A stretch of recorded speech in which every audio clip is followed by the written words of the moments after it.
গরিব হয়ে গেলে ভালোবাসা থাকে না, অসুস্থ হয়ে গেলে ভালোবাসা থাকে না। চোখের কোনায় যদি ময়লা হয় তো বান্ধবী তাকায় না, তোর চোখের কোনায় ময়লা। নাকের কোনায় যদি ময়লা হয় তো বন্ধু বান্ধবে তাকায় না।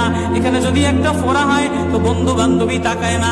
ভালোবাসা মিলান হয়ে যায়, অভাবে পড়লে ভালোবাসা মিলান হয়ে যায়, অসুস্থ হয়ে গেলে ভালোবাসা মিলান হয়ে যায়। আল্লাহ বলে আমার কোনো অসুস্থ, আমার কোনো অসহায় গোলাম জামা ময়লা হয়ে গেছে, চাদর ময়লা হয়ে গেছে, হাসপাতালের কোনায়, হাসপাতালের ফ্লোরের মধ্যে পড়া, গার মধ্যে ঘা দিয়া পড়া, লিভার নষ্ট হয়ে গেছে, দুর্বল হয়ে গেছে, ওইখানে ডাক্তারও তার দিকে তাকায় না, ধনীরা তার দিকে তাকায় না, এমপিরা তার দিকে তাকায় না, কোনো মুফতিও তাকায় না, কোনো পীরেও তাকায় না, পীরেও গরিব মানুষের দিকে তাকায় না, পীরেও বড় বড় পোটলা মশার দিকে তাকায়, ধনীদের দিকে তাকায়, বড় বড় হুমরা সুমরা নেতারাও ধনীদের দিকে তাকায়, কাটিংয়ের দিকে তাকায়, জামার দিকে তাকায়। হায় আমার কোনো অসুস্থ বান্দা হাসপাতালের ফ্লোরের মধ্যে যদি আমার আল্লাহ বলে একটা ডাক দিতে দেরি, আমার আরশে ধাক্কা লাগতে দেরি হয় না।